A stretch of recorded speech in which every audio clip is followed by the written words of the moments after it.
تیرے لہو سے خدا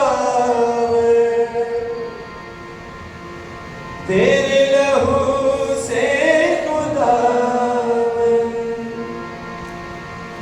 ہر ایک دل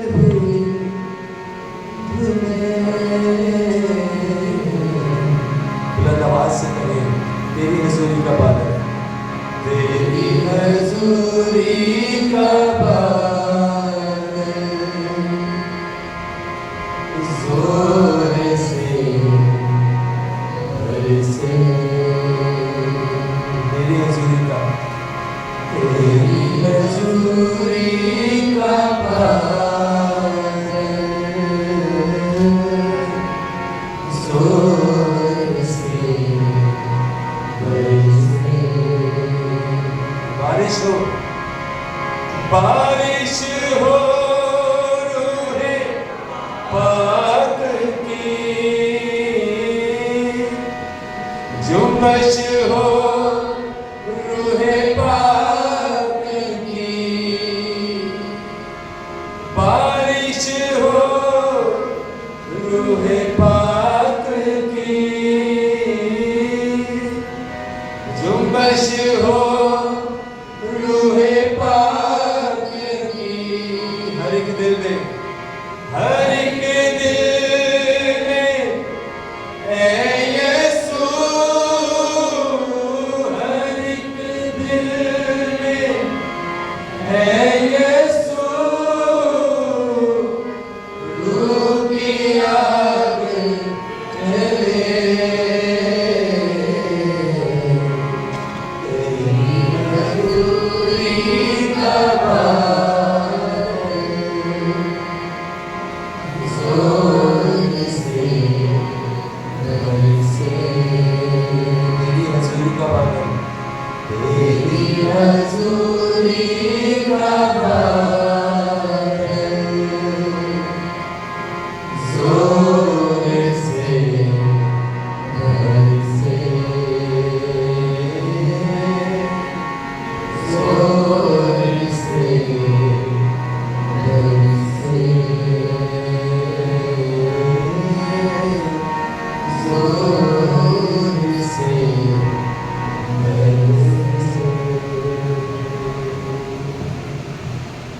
ہمارے لیے آج کا مقرر کردہ انجیل بیان قدس مرکز کی مارفت لکھا گیا اس کا 8واں باب اور اس کی 27ویں آیت سے باب کے آخر تک قدس مرکز کی انجیل 8واں باب 27ویں آیت سے باب کے آخر تک سنیے کلام مقدس میں یہ لکھا ہے۔ پھر یسوع اور اس کے شاگرد کیسریا فلیپی کے گاؤں میں چلے اور راہ میں اس نے اپنے شاگردوں سے یہ پوچھا کہ لوگ مجھے کیا کہتے ہیں؟ انہوں نے جواب دیا کہ یوحنا بپتسمہ دینے والا، بعض ایلیا اور بعض نبیوں میں سے کوئی۔ اس نے ان سے پوچھا لیکن تم مجھے کیا کہتے ہیں؟ پطرس نے جواب میں اس سے کہا کہ تو مسیح ہے۔ پھر اس نے ان کو تاکید کی کہ میری بابت کسی سے یہ نہ کہیں۔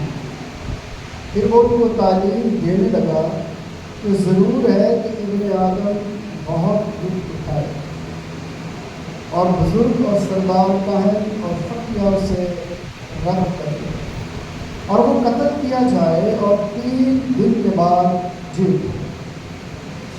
اور اس نے یہ بات صاف صاف کہی۔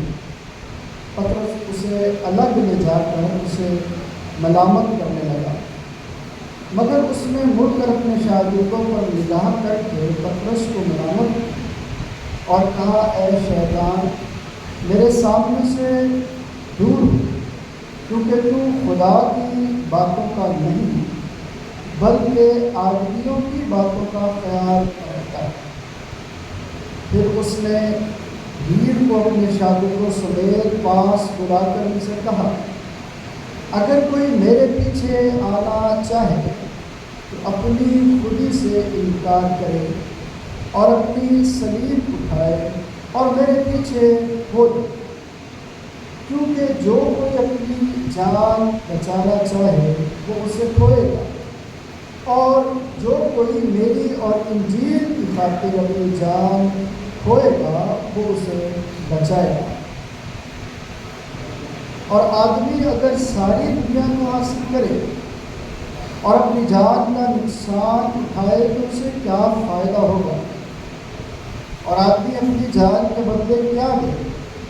کیونکہ جو کوئی اس زناکار اور خطا کار قوم میں مجھ سے اور میری باتوں سے شرمائے گا، ابن آدم جب اپنے باپ کے جناب میں پاک فرشتوں کے ساتھ آئے گا تو اس سے شرمائے گا۔ یہ ہمارے خدا یسوع مسیح کی انجیل ہے۔ سب سے گزارش ہے تھوڑا تھوڑا آگے آ گیا کہ پیچھے آنے والے جو ہے وہ جمع نہیں سکتے۔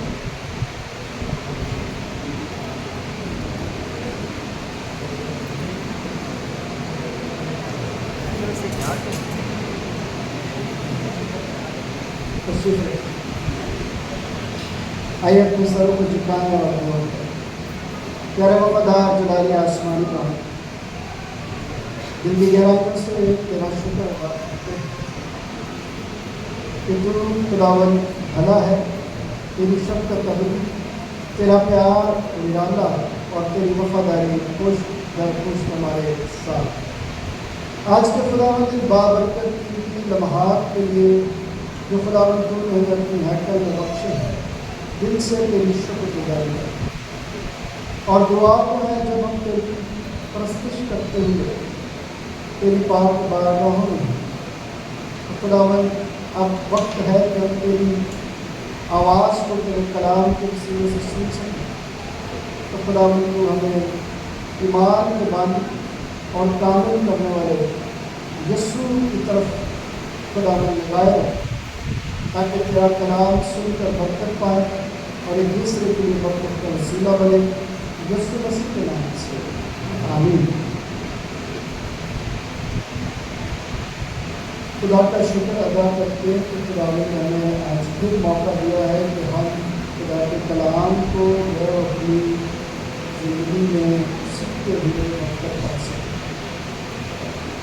میں خدا کا شکر کرتا ہوں، اس کے نام کو عزت اور جلال دیتے ہوئے کہ جس نے آج پھر مجھے اپنی غربت میں اور اپنی رفاقت میں آنے کا فضل بخشا۔ اگرچہ خدا میری ساری کمزوریوں کو جانتا ہے اور ان کمزوریوں کو شاذوبیوں میں بھی بدلتا ہے، تو بھی سب کے ساتھ مل کر خدا کی شکر گزاری کرنا ہمارے لیے باعث برکت ہے۔ گزشتہ اتوار ہم نے خدا کے کلام میں سے باتوں کو سیکھا، اور ان باتوں کو جب ہم اپنی زندگی میں محسوس کرتے ہیں تو پھر ہم اقرار کرتے ہیں کہ ہاں مجھ سے یہ باتیں سرزد ہوئی، اور جب اقرار کرتے ہیں تو پھر لازم ہے کہ ہم ان باتوں کو ترک بھی کریں جو ہماری زندگی میں ہمیں پریشان کرتی ہیں، ہمیں رنجیدہ کرتی ہیں، اور ہمیں ہی کیا بلکہ خدا کے پاک روح کو رنجیدہ کرتی ہیں۔ اگر ہم ان کو اپنے ساتھ ہی رکھیں، میں ہلکی سی بات کروں گا آگے بڑھتے ہوئے کہ صفائی کر کے اگر کچرا اپنی ہی پیٹھ پہ آدمی لے کر گھومتا رہے تو پھر صفائی کرنے کا کیا فائدہ؟ آپ نے سارے کچرے کو اپنے ساتھ ہی رکھ لیا تو صفائی کرنے کا تو فائدہ ہوگا، بدبو کا پلندہ تو آپ نے اپنے اوپر لے لیا۔ تو جہاں پر آپ بیٹھیں گے کوئی آپ کے ساتھ بیٹھنا پسند کرے انلیس کہ اس کے ساتھ بھی کچرے والے نہ بیٹھا ہو۔ تو ناپاکی کے ساتھ تو میل کھاتی ہے، لیکن پاکیزگی کبھی بھی ناپاکی کے ساتھ میل نہیں کھاتی۔ کسی کو یاد ہے کہ گزشتہ اتوار کو ہم نے اس بارے میں سیکھنے کی کوشش کی، طرف داری کے بارے میں۔ تو طرف داری پورا ہفتہ ہم نے کتنی جو ہے وہ اپنے آپ سے دور کرنے کی کوشش کی۔ ہم ابلیس کے کتنے طرف دار رہے پورا، اور خدا کی کتنے طرف۔ وہ بچوں کو گیت سکھاتے ہیں نا، اندر طرف باہر طرف، تم کس طرف؟ سکھاتے ہیں کہ نہیں؟ سکھاتے ہیں کہ نہیں سکھاتے ہیں؟ سنا ہوا کسی نے یہ سنڈے اسکول والا گیت، اندر طرف باہر طرف تم کس طرف ہو؟ ایک ہی دروازہ ہے مگر طرف دو، اندر طرف باہر طرف تم کس طرف ہو۔ جب میں خدا کے کلام کو حاصل کر رہا تھا اور مطالعہ کر رہا تھا، اور بہت ساری باتیں میرے کانوں تک پہنچائی بھی جاتی، کبھی کبھی میں سوچتا ہوں کہ جو باتیں ہم کرتے ہیں ان باتوں کا نتیجہ ہماری زندگی میں کیا ہو۔ ہم بے پرواہ ہو کر وہ باتیں کرتے ہیں، اور آج ہم نے یعقوب کے خط میں سے بہت ساری باتوں کو سنا اور ان باتوں کو پرکھا بھی۔ میں صرف تھوڑی تھوڑی باتیں آپ کے ساتھ بتاؤں گا، کیونکہ ہماری جو ڈکشنری ہے اس کی ترتیب کچھ اس طرح سے ہوتی ہے کہ جو ہمارا عنوان چلتا چلا جاتا ہے اس کا مرکز خدا کی ذات ہی ہوتا ہے، اور ہم نے توجہ کرنی ہے کہ ہماری زندگی میں ہمارا مرکز کون ہے۔ کیا ہمارا مرکز خدا ہے، خدا کی آواز ہے، خدا کا کلام ہے، یا انسان کی آواز اور انسان کا کلام ہے؟ ذرا دیکھیے، میں زبور 19 بڑا خوبصورت زبور ہے، ویسے تو سب ہی ہیں، لیکن ایک چیز میں آپ کے سامنے زبور کے حوالے سے کہنا چاہوں گا اور آپ کو تھوڑا سا بتانا بھی چاہوں گا کہ اگر زبور 19 ہم گاتے بھی ہیں تو یہ خدا کے جلال کا اظہار کرتا ہے، خدا کی عظمت، خدا کی شان، خدا کے تخلیق کار ہونے کی بات کرتا ہے۔ دیکھیے چند باتیں جو بڑی اہم ہماری زندگی میں ہیں، جو آج کے عنوان کو واضح کرتی ہیں۔ اس کو سنیے، 7ویں آیت ہے، اس کا ایک ایک حصہ میں آیات کا پڑھتا چلے جاؤں گا، آپ کی بائبل بورڈ میں رکھیں تو آپ کو پتہ چلتا چلا جائے گا۔ زبور نویس کہتا ہے خداوند کی شریعت کامل ہے، سمجھنے والے بات، خداوند کی شہادت برحق ہے۔ نتیجے آگے آپ کے پڑھنے، نتیجے کیا لکھے ہوئے ہیں، ایک نتیجہ پڑھ دیتا ہوں، خداوند کی شہادت برحق ہے۔ نتیجہ کیا ہے؟ نادان کو کیا بخشتی ہے؟ نہیں بخشتی ہے۔ خداوند کے قوانین راست ہیں، خداوند کا حکم بے عیب ہے، خدا کا خوف پاک ہے، خدا کے احکام برحق ہیں۔ اب یہ والی چیزیں، اس کے بعد کیا لکھا ہوا ہے؟ 11ویں آیت کا دوسرا حصہ، ان کو ماننے کا اجر، ان کو ماننے کا اجر بڑا ہے۔ تو کیا کہتا ہے جب یہ باتیں خدا کی حضوری میں، خدا کی شان میں زبور نویس کہتا ہے، اور اس کے بعد اس بات کا ذکر کرتے ہوئے اقرار کرتا ہے کہ ان کو ماننے کا اجر کیا ہے؟ بڑا ہے۔ اب دیکھیں 12ویں آیت میں کیا کہتا ہے؟ کون اپنی بھول چوک کو جان سکتا ہے؟ تو مجھے پوشیدہ عیبوں سے کیا کر؟ پاک کر۔ تو اپنے بندے کو بے باکی کے گناہوں سے بھی باز رکھ، وہ مجھ پر غالب نہ آئے تو میں کامل ہوں گا۔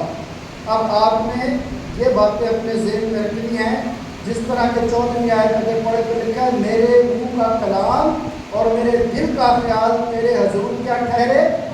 اے خداوند، اے میری چٹان اور میرے فدیہ دینا۔ زبور نویس خدا کی قدرت اور اس کے احکام کی بات کرتے ہوئے اس کے اجر کی بات کرتا ہے، اور پھر اپنے آپ کو پیش کرتا ہے کہ میں نہیں چاہتا کہ میں بے باکی کے گناہوں کو کروں، جان بوجھ کر جان بوجھ کر میں ان گناہوں کی طرف قدم بڑھاؤں جو تیری حضوری میں گناہ ہے، راست نہیں ہے، جو مجھے تیرے سے کیا کر دیتے ہیں؟ جدا کر دیتے ہیں۔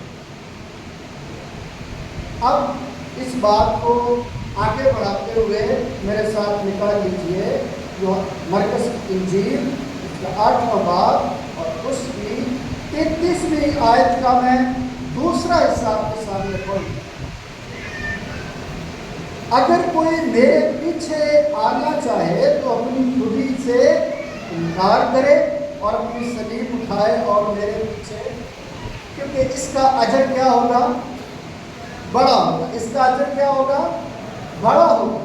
وہاں پر زبور نویس اس بات کا اقرار کرتا ہے اور یہاں پر اس اجر کو خدا یسوع مسیح کھول کر بیان کرتا ہے کہ کرنا کیا ہے۔ اگر اس اجر بڑے اجر کو پانا ہے تو کرنا کیا ہے؟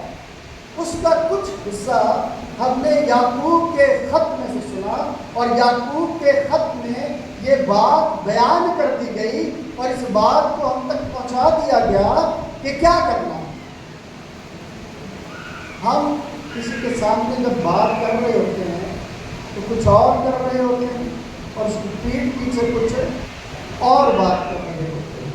اکثر لوگ اپنی زندگی کے متعلق سوچتے ہیں۔ کل میں اور میرے والد صاحب کچھ بحث مباحثہ کر رہے تھے۔ میں جب بھی جاتا ہوں ان سے کچھ نہ کچھ سیکھنے کی کوشش کرتا ہوں۔ تو ہم بات کر رہے تھے کہ خدا جو ہے وہ کس طرح سے انسان کے لیے کام کرتا ہے۔ کلام مقدس میں بہت ساری باتیں ہیں، کئی ایک ایسے حوالہ جات ہیں جو یہ بتاتے ہیں کہ لکھنے والے نے یہ لکھا کہ خدا ہی جو ہے وہ کیا کرتا ہے؟ مارتا ہے اور وہی تسلی دیتا ہے۔ تو ہم اس نتیجے پر پہنچے بحث کرتے ہوئے کہ خدا کے پہلے ازلی قانون کو جاننے کی ضرورت ہے۔ خدا کا ازلی قانون جب انسان کو بنایا گیا تو یہ بتا دیا گیا کہ تم نے اگر نافرمانی کی تو اس کا انجام یہ ہوگا۔ اب جو بھی نافرمانی کرتا ہے تو اس کا انجام تو بے شک خدا کی طرف سے ہے، لیکن نافرمانی کروانے کا الزام خدا پر نہیں لگایا جا سکتا۔ کیسا ہے؟ تو ہم کیا جب تم نے مارا ہے تو تم ہی اب تسلی بھی دے۔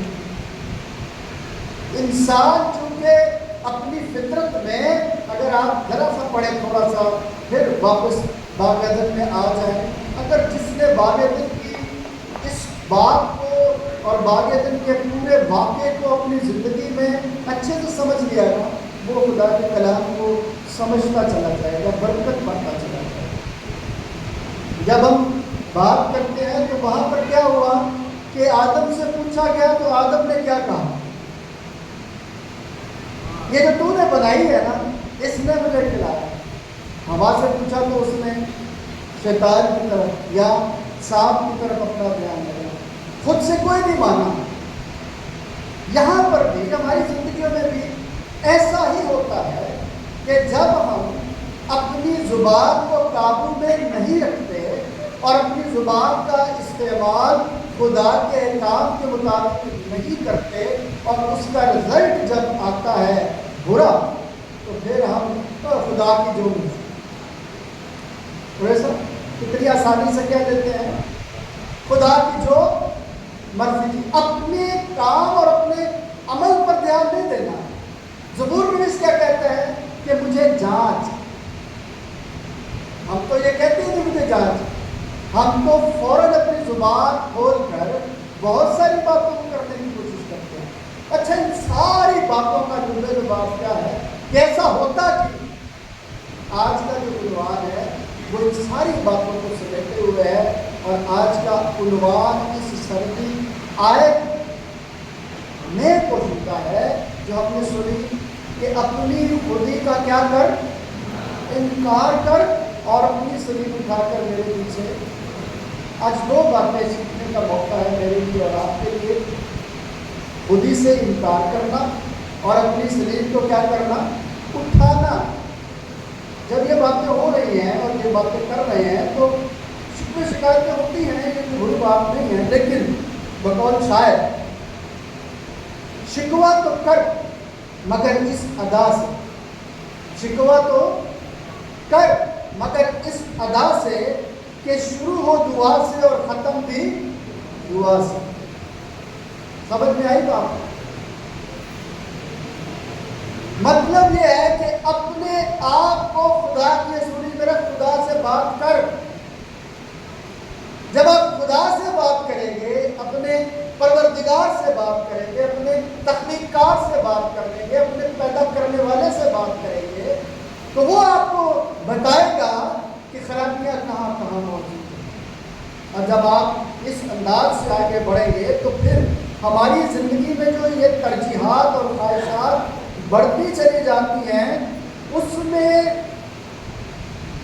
سب سے بڑی ہماری خودی کو دو طرح سے سمجھتے ہیں، لیکن جب خود انکاری کی بات مذہبی طور پر آتی ہے تو مذہبی طور پر خودی جو ہے وہ اپنے آپ کو دوسروں پر ترجیح دینے کے مترادف سمجھی جاتی ہے، کہ جب لوگ اپنے آپ کو دوسروں سے اول سمجھتے ہیں، دوسروں سے زیادہ کامل سمجھتے ہیں، دوسروں سے زیادہ پاک سمجھتے ہیں، جیسے فقیہ اور فریسی سمجھتے ہیں۔ لیکن یسوع نے تو کیا کہا؟ اے ریاکارو، ریاکارو، اور اس کا ریزن بھی بتایا کہ تم لوگوں کو تو کہتے ہو لیکن خود عمل نہیں کرتے۔ یہ بات بتائی گئی اور یہ بات سکھائی گئی۔ اگر ہم تھوڑا سا اس کو اور سمجھنے کی کوشش کریں تو جو نفسیاتی پہلو ہے وہ انا سمجھا جاتا ہے، میری انا۔ یہاں پر یہ بھی ایک منفی پہلو آ جاتا ہے جہاں پر لوگ خود پسندی کے دریا میں بہہ کر انا میں گوتے مارتے رہتے ہیں، اور یوں انسان جو ہے وہ اپنی زندگی میں خود غرض بن جاتا ہے۔ یہ روحانی پہلو میں بھی شمار کیا جاتا ہے کہ خود غرضی کے ساتھ جو ہے وہ موجود ہے۔ میں کلام مقدس کو جب اس حوالے سے پڑھ رہا تھا تو مجھے ابن سلوم یاد آیا، جو خود غرضی کی ایک بہت بڑی مثال ہے۔ اس کا باپ بادشاہ داؤد ہے اور بادشاہ داؤد اس کا باپ ہے۔ یاد رکھیے گا کیا ہے اس کا؟ زور سے بولیے، کیا ہے اس کا؟ باپ ہے۔ اور وہ باپ کی برائی خود غرضی کے وسیلے سے کیسے کرتا ہے کہ چراہوں پہ کھڑا ہو کے کہتا ہے کہ اگر میری حکومت آئے گی تو تمہیں انصاف تمہارے گھر کے دروازے پہ ملا کرے گا، میری حکومت آئے گی تو میں ایسا کروں گا، میری حکومت آئے گی تو میں ایسا کروں گا۔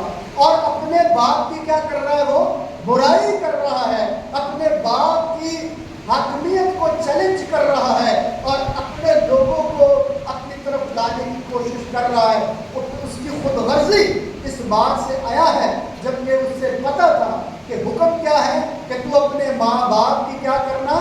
عزت کرنا۔ تو اس کے ساتھ وعدہ کیا ہے؟ تیری عمر کیا ہوگی؟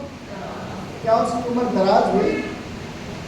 اپنی خود غرضی میں، اپنی خود پسندی میں وہ پھنسا، اور اپنی خود پسندی جن زلفوں پر اسے بڑا اعتماد اور خوبصورتی کا علامت سمجھتا تھا وہی اس کے لیے پھانسی کا ہوتا تھا۔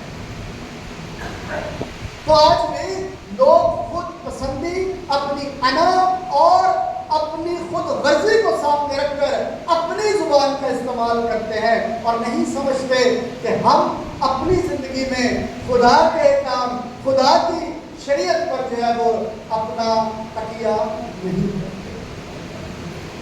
یہاں جب ہم نے اس بات کو سمجھنے کی کوشش کی ہے تو غلطیوں کا خط اگر آپ پڑھیں 5واں باب 26ویں آیت تو وہاں پر کیا لکھا ہے؟